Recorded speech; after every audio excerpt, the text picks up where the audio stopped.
Welcome to State of the State. I'm Darlene DeRezzo, and I'm in conversation with Captain Randall Bagwell. Welcome. Thank you. Thank you for having me today. Thank you. And may I call you Randy? You can call me Randy. Captain. Yes. Captain. Call me Randy. Okay. So, Randy, I detect an accent. Yes, ma'am. I'm from Texas. You're from Texas. What part of Texas? Fort Worth. I was raised just west of Fort Worth, the cutting horse capital of the world, matter of fact. Okay. And, so, born in Fort Worth, Texas. And you arrived in Rhode Island when? 1989. I came here to build the America Cup boats for Dennis Conner and Bill Koch, and I was hired by Eric Gertz to teach them how to do carbon prepreg fabrication. Wow. At the time, I was working on the B-2 bomber in Texas, and one thing led to another, and I ended up here to build the America Cup boats. Wow. All right. So let's tell that story. So, a little bit about your childhood and what may have inspired you to go into the armed forces.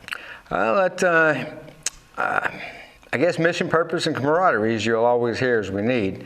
As a raised up, I was always around horses and cattle. My granddad ran a herd of about 3,000 head of cattle in Texas, and so that was kind of our summer jobs as kids growing up. And then, how old were you when you were out there? 5, 6, 7, 8, up to 14 years old, and then we moved. So that took me away from it. But then I rodeoed and I lettered in rodeo, where most guys where most guys letter in football and basketball. I lettered in bareback, saddle bronc, and bull riding. And how old were you when you first got on a bull? In the high school, I was 15 years old. Okay, so I'm just painting this picture of you 5, 6 years old being out with cattle, bulls. I mean, they weigh how much? Thousands of pounds. Thousands of pounds. And you're caring for them. Right.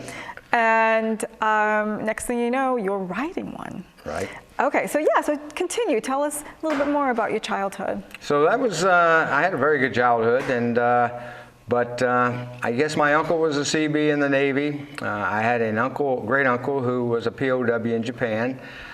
He was in the Bataan Death March, all on that same side of the family. So we all, quite a few of us, chose a military path. I don't know why.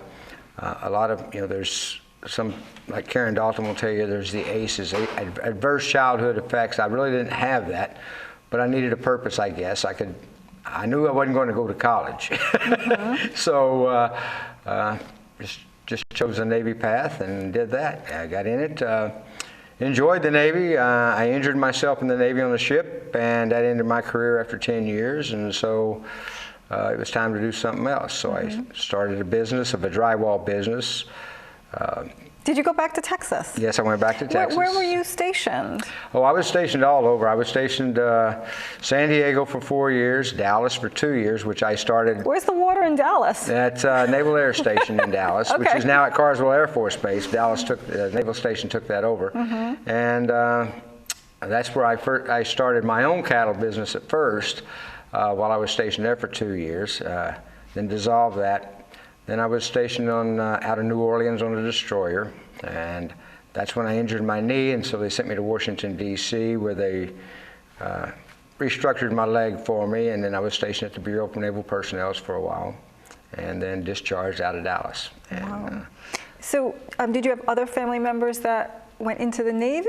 Or my son, he graduated college. He went into the Navy. Okay. But the senior members in your family? Senior members of my direct family, no. My father and my mother weren't that. Like I said, her brother was my uncle. So was he ever? What branch was he in? He was in the Navy. He was a construction battalion. He was in Vietnam. And did they ever find him? Well, that was my great uncle Leon, who was my other uncle there. I guess as my uncle, I said great uncle. My uncle. Okay. He was in Bataan Death March in the Philippines, and then he was a POW. He came home. Oh, he did. And it's kind of a funny story, that you go through that, you come back weighing 70 or 80 pounds, after being in the camps all those years. Wow. And then catch pneumonia. He owned a bar and everything, and then he caught pneumonia and died. So it's like all that stuff didn't kill you, and you catch pneumonia and you die. Wow. So, but it's I like digging up stories. I wished while I was in the Navy that I had, when I was in the Philippines on a Westpac tour, I wish I'd have known enough to take the time to follow his steps through the 86-mile trail that the Japanese took the prisoners through. So a lot of people that don't know about the Bataan Death March. What is that? Yeah. The Bataan Death March, a lot of people, the day Pearl Harbor was attacked, the next day the Japan attacked the Philippines, the very next day. And so we had service member there. That's actually where General MacArthur said, "I shall return." He left them, left all the men there, and that's why they said, my uncle said, that's one name you never mentioned around him was General MacArthur, because he left them all sitting on the island with another general. Then they were captured by the Japanese, and then the Bataan Death March, and that was over 10,000, 20,000, I forget how many thousands of Philippines and soldiers there were that So soldiers from all over the world? But yeah, so, and well, the Philippines, they lived there, and they were fighting the Japanese, and we were there defending the Philippines. And Pearl Harbor was just attacked, and the Japanese were very cruel to the Americans at that time. It was if you fell down, they just ran over you or stuck a bayonet in you and left you laying. And that was the whole Bataan Death March. And then they put you on death ships. And we actually killed a lot of our own soldiers. Our submarines and our ships would see a Japanese ship that was actually loaded with all the POWs, and we would sink it, not knowing our guys were actually on that ship. So there's a lot of people that don't know about the Bataan Death March. It's a very interesting story, and I encourage people to take the time to learn about the Bataan Death March. Yeah, what else do you want to share about that? That's fascinating. That's what I got right there. It's just, I've been able to track him down to the POW camp he was at. Okay. And the death ship he was on. Let's see what else we were able to track. So his death ship made it, though. His death ship made it, and then made he it made to it where? To they made it to Japan. He was actually he worked in the coal mines of the electric plants in Japan. So they took all the soldiers, the prisoners of war, right, and moved them from the Philippines to Japan. Right, okay. And then they made them slave labor. And I found this out, but I met a woman I have a picture at my house on my desk of my uncle and two other gentlemen getting ready to board a plane in Fort Bliss to go to the Philippines. And one day, for some reason, I did a search of my uncle's name, and here this picture showed up. I said, well, that's not my uncle. Well, I found out this gentleman had passed away. So I got to reading the obituary, and I started reaching in, and I contacted a lady in New Mexico, and that's in Carlsbad, New Mexico.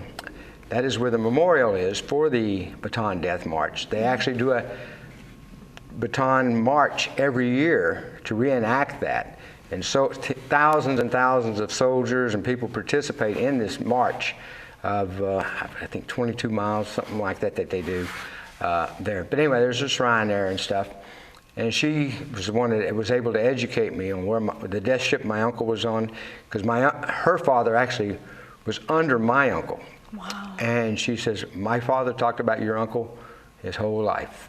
And talking about PTSD and the thing, we didn't recognize PTSD as, shell shock, things. You can go back to 100 different words. And she would talk about her father, because they had a big ranch in New Mexico. And some days he would just trigger and get on a horse and go sit on a hill. And she said it'd be days before he'd come home. And so those are the things. But my uncle was, I'd like to learn more about it. And so every once in a while I'll get the bug and I'll dig in and start looking. That is fascinating. Yeah. So soldiers from other parts of the world too on the same ship? Did other countries have? I'm not sure what countries all were in there. Okay. In that, I just know the U.S. and the Philippines. There could have been more than likely some French in there and stuff like that. So. Okay. So interesting. Okay, so you're inspired to go into the armed forces, into the Navy, and 10 years into your career, you're injured. You end up in Washington, D.C. Tell me again, from Washington, D.C., you went? I went to Dallas. It was a funny story. Texas. Okay. Right? It's a funny story. While I was stationed at Dallas the first time after I had re-enlisted, me and my former wife, we had bought a house there, and then I shipped out to sea to New Orleans, injured myself, back to Washington, D.C. Well, I was working at the Bureau of Naval Personnel as a detailer, actually a detailer assistant, because I wasn't going to be there that long. While I was stationed at Dallas, the galley had burnt down. And so what burned down? the galley, so the of the galley ship? of the Naval Air Station had burned down while I was stationed there, and I was actually running the officers' quarters. And so when it burned down, so now I'm in the bureau, and they were getting ready to reopen the rest of the galley. So I got orders to go back so I could commission that galley. And so it was all brand new food service area for the base and everything. And so I got to open that, and right after we opened it, that's when they sent me to the house and said, we can't use your services anymore. So Okay. It's pretty simple, plain and cut, you know. Yep. You can't fit for sea duty, so we don't need you, you know, there's Okay. certain things. All right, so then what? I opened up BAM Drywall, which was a drywall business. Had no business doing that, but I did. So you know anything about drywall? Basically, I took building trades in high school, and next thing I know, my wife says, 6 months into the business, she says, I want to say I had 50 guys working for me. You had 50 guys working for, and you had, and I had no clue. I was just a talker. I found good people that knew how to do what they could do. And my deal was going around bidding on jobs and to keep them busy. And then, then 1986 came around. That's when they changed some rules on the banking systems, deregulating the banks and the credit unions and stuff. And so basically the banks contacted the credit unions, called in their notes, and the credit unions went to the construction people and called in their notes. And I had a 10,000 square foot warehouse I had just filled up with new drywall, and I had nowhere to put it the next day. It was basically that fast. It was like, we got no job today. What happened? You know, calling my builders, we're shut down, we're shut down, we're shut down. And matter of fact, when I went through bankruptcy in 1986, I was with lawyers of Governor John Connally, who was shot with JFK. So the former Texas governor, his group was in filing bankruptcy at the same time, so I didn't feel bad. Wow. Wow. So how devastating was this? That was very, very, very devastating. You know, it's the things you learn. You learn who your friends are. Because when you got money, you got a lot of friends, and when you ain't got money, you don't have a lot of friends, even family. And so you learn a lot about yourself and other things, and how you go. But you know, you got a family, you got to survive. So you got to go forward and push forward. Did you have children at the time? I had children, and matter of fact, my wife at that time was pregnant. My wife seen a doctor. Of course. Perfect timing. Yeah, my wife found out she was pregnant. She seen a doctor then, and she seen a doctor the day the baby was delivered. That was the only time she could do it, because I was without a job, so I didn't have insurance. I had just gone to work for General Dynamics, building the F-16, doing carbon prepreg, but my insurance hadn't kicked in, and that's a pre-existing condition, so you know, it's that whole insurance thing. And so that was the only 2 times she'd seen it. While we were in that transition, you know, going to welfare, food stamps, any of that stuff, she was told, sell a car, divorce your husband, and we'll put you on food stamps. Wow. And so, it was, you know, we'll work through it. And we managed. And so I was in General Dynamics for a short time building the F-16, just got through the probation period, and they had a layoff. So luckily I went to LTV, which was in Grand Prairie, Texas, and they were building the B-2 bomber.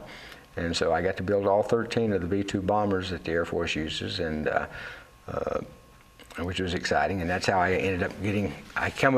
She was from Rhode Island, and we came back up here to visit. I met Eric Gertz, watching them build a boat, but it was all wet laminates, and. Then I came back up here, and he says, we need somebody to show us how to do carbon prepreg fabrication, because we have Dennis Connor's boat and no one's ever done that. Wow. So I got to teach 45 people to how to do that. So we've won the America's Cup, we've lost the America's Cup, but I wasn't on board when the boat broke in half. I wasn't working for you have to tell, that's right. But let's just go back. So this was a very challenging time in your life. Losing a job, having children, your wife pregnant, no health insurance. And there weren't any veterans programs at the time to aid you? No, I'll tell you, it was even worse than that. Okay. 18 days after I was discharged out of the Navy, my son, who was 8 at the time, wrecked his bicycle, poked a hole, or wrecked his bicycle, hit him in the stomach. The handlebar did. He come in the house, he was crying. I was talking to a contractor on the phone trying to get a job. He's laying on the couch crying. I'm like, shut up, shut up.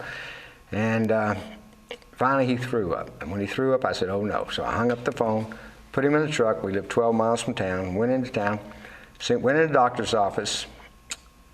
The doctors took him into the room. He says, and he quit crying. And he goes, where does it hurt? He goes, my shoulder. I said, well, what the hell? I mean, excuse me. I said, what the heck? You just said your stomach. And the doctor said, carry him across the street to the emergency room. There'll be a staff waiting on him. I carry him across the street. Now, I just got out of the Navy. I got no money. And I'm starting a business. The doctors take him, and off they go. They say, you need to go do admittance. I go to admittance, and they said, we need $2,000 deposit. And I says, for what? To admit him. I says, okay. So I wrote out a check for $2,000. I didn't have the $2,000. And so it's a life. And what he had done, the handlebar had poked a hole into his stomach in the area where the acids eat the meat. And so the acids were now eating its way back in through his intestines. Oof. So they had ripped him from here all the way down to do this exploratory. And I called the Navy. I'm calling, the VA, what insurance, what help, what is it? We can't help you. We can't help you. We can't help you. I'm like, wow. How am I going to pay these medical bills? And so it's just one of those things that I figured out, we'll figure it out. So that's what we did. So do you think this was a seed for, inspiration for some of the organizations and, businesses you started to aid that? Yeah, I think so, because, it's to not give up hope. Like you said, I'm Captain Randy Bagwell of River Rebel Charters. I'm the Rhode Island captain for Veteran Angler Charters, which provides, free fishing trips for service-connected veterans at no cost to them. We run 6 boats, 1 in Maine, 1 in Plymouth, Mass. I'm the Rhode Island. We have 3 in Connecticut.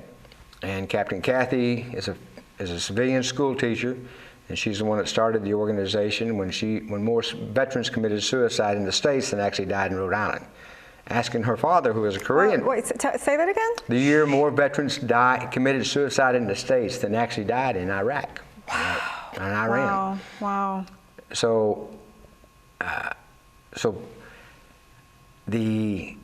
and a lot of people don't catch that. I just caught it. Yeah. So, wow. So we had more deaths here by suicide than actually died overseas.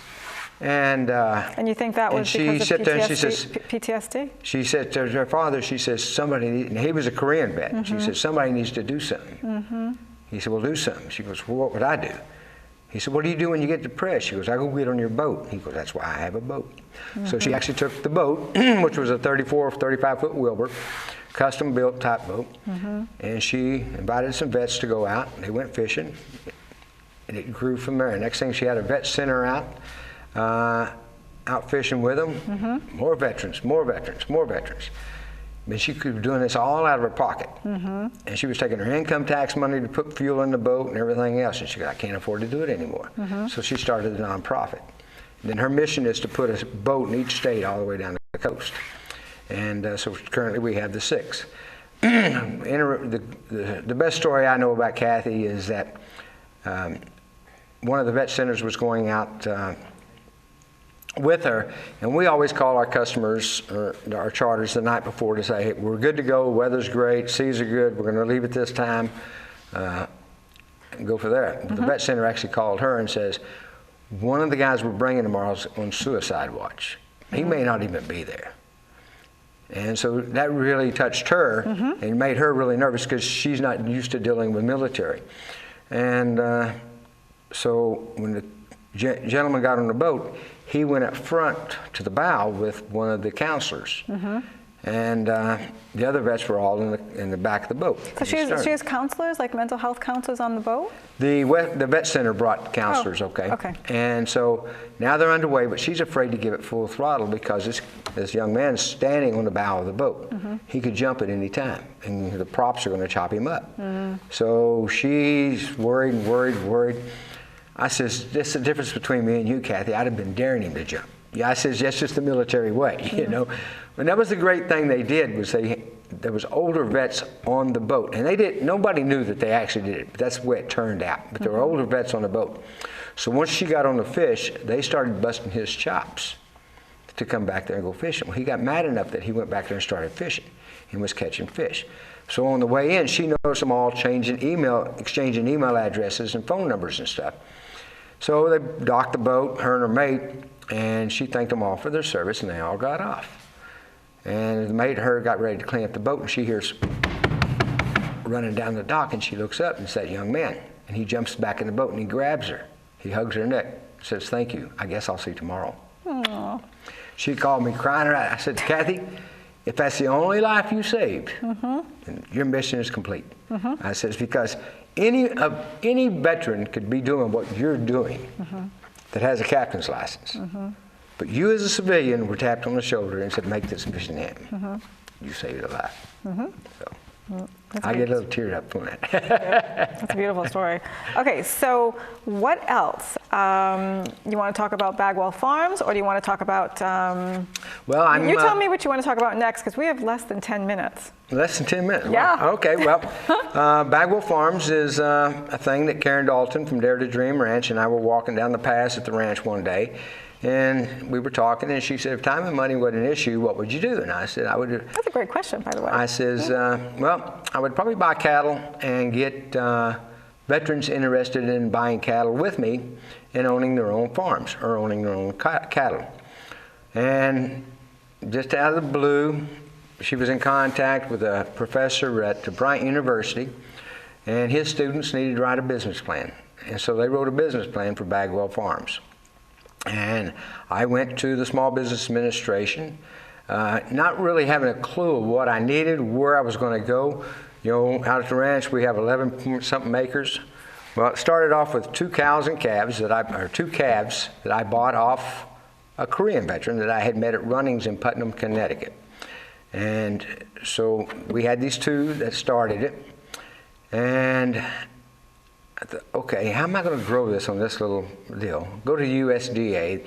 You really don't have enough land to do this and this, and so next thing I'm seeing these fields not being used at this restaurant. I go up and talk to them. "Oh, that would be lovely. If we could put cows out here with the people coming to the restaurant and see the cattle out here and stuff, oh, that would be pretty, you know." And, well, great. So the lady gives me permission, but I got to go in there and build fences. So I get my small business loan. I'm starting to build fences and things of that nature. And the same gentleman I bought the first two called me up, and he says there's another veteran, a Navy veteran, who owns some cows that he's got up for sale. Because of his health condition, he has to get out of the cow business.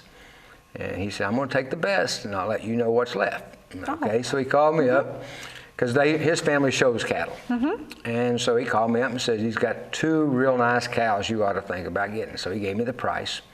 Now, at that time, I was working for the VA Benefits Administration. So I says, "Well, Bob, if you think they're good, I'll take them." So he gave me the price, and I'm sitting there, and I says, "All right, who wants to go in the cow business?" And the young lady in front of me says, "I do." And I said, "Well, this is how it works. You got to buy this cow, it's going to cost you this much.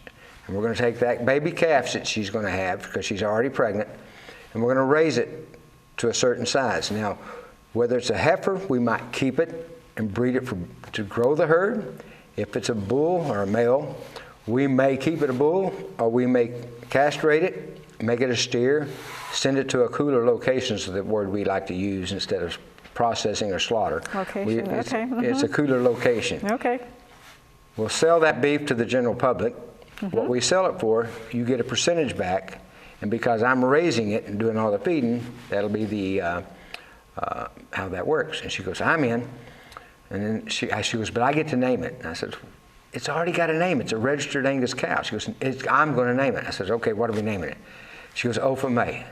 I said, "What? Opha May." Opha May. I said, "What the heck is an Opha May?" She goes, "That's the first female Marine." Oh, I says, wow. "Okay." So then another young lady says, "I'm in." And I says, "Really?" And she goes, "This is what the price of the cow is. Same agreement. You'll get a percentage of what we do." And so she said, "Well, we're going to name it Loretta, first female sailor." So that's how those two came up. Today, I still have Opha. we still have Oprah's first baby, which was born the day after Valentine, or day before Valentine's. His name is Valentino. He is now my breeding bull. Oh, wow. His daddy's a $150,000 bull, because the guy I bought him off of, he owns 1/6 of his daddy that they paid $150,000 for, and he owns 1/6. So he gives me a lot of semen from that bull to take care of my other cows. And so, let's see, Oprah just had Miss Beasley, so she's up to 4 head. The other girl, Rachel's up to 8 head of cattle right now. So this is how, we're up to 50 head of cattle. Across how many? 9 veterans. Across 9 veterans. Excuse me, 8 veterans. Across 8 veterans, and how many properties? I just, this summer, I picked up 300, probably 380, so I'm over 450 acres right now of properties. And this is what, you know, I'm trying to educate veterans that it's out there. And people, how do you get this property? And I says, I just watch it, and if it's not being used, they come to me because they see how I'm raising my cattle and how hard I work at raising my cattle and what I've done to these other people's properties. So I have a property that came to me last November. A gentleman came to my house, Army veteran, 83 years old, retired from the DEM, state DEM, as a game warden. And I said, could I help you? He goes, no, I can help you. I've seen how your cattle are being raised over on Payne Road. Can you put your cows over on my place, because I'm tired of mowing it? So he has 40-something acres. And he's at that age where he doesn't want to maintain it anymore. So he don't want it to go all weeds. So I go fence it off, and I put cows out there. He's not charging me. He's out there loving the cows. Matter of fact, I pulled up this morning, and he's out there with a bucket trying to pet each one of them and stuff like that, because they all have names and they all have reputations and stuff. And that was him. And then I have properties that go back to Captain Isaac Payne, another property I just picked up is the 3rd highest point in Rhode Island, in Chepachet. And the gentleman, it's been in the family since the 1700s. It was an apple orchard. They've cleaned it up, and now we're putting fences in it now, and that's where cattle are going to be wintering over this winter. Wow. So it's growing, and it's out there. So, Captain Randy, we are down to a minute-ish. Okay. What do you want to share? Do you have any final words? Do you have anything that you'd like to say about Veterans Day? Let our viewers know how they can get in touch with you and involved in some of the programs that you offer. Because this is wonderful mental health and self-care, some of these programs. Right. I guess the programs I like to tell the vets about, we get a lot of requests, can I go deer hunting on your property? Well, we have over 200-something acres that I've been given access to. So certain organizations, I've allowed those organizations that want to help veterans come out and escort veterans and teach them or equip them with the equipment they need to do, whether they want to go waterfowl hunting, deer hunting, turkey hunting, and that's outdoorwithveterans.org, which is in Rhode Island, or beyondthebattle.org. And then there I have to give it to Karen Dalton for Dare to Dream Ranch. And daretodreamranch.org that provides the alternative therapy for veterans who are suffering from PTSD, TBI. It's not only for veterans but family members of veterans. The story going on right now is the young lady we have coming out, I think she's 9 years old, whose father was one of 22, committed suicide, and she keeps thinking Dad's coming home. And just the way Dad left. But she's coming out, and she spends the day, or she spends hours with the animals, and that's her therapy, and she takes those. And it's funny to watch the horses take hold of those, of what you think, how you communicate.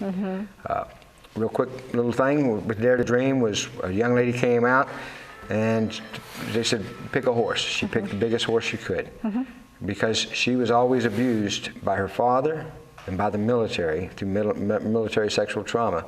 And I said, the reason she picked that horse is she now has power over something bigger than her, where she was always raised as something else, something that was always bigger than her. So. Captain Randy, thank you so much for coming. No, thank you for having me. You're very welcome. I hope I was somewhat informative. Wonderfully informative. Such a great show. I'm Darlene DeRezzo. We will have all the information in the show captions about how to get in touch with Captain Randy, the Dare to Dream Ranch, the fishing adventures, everything. Thank you.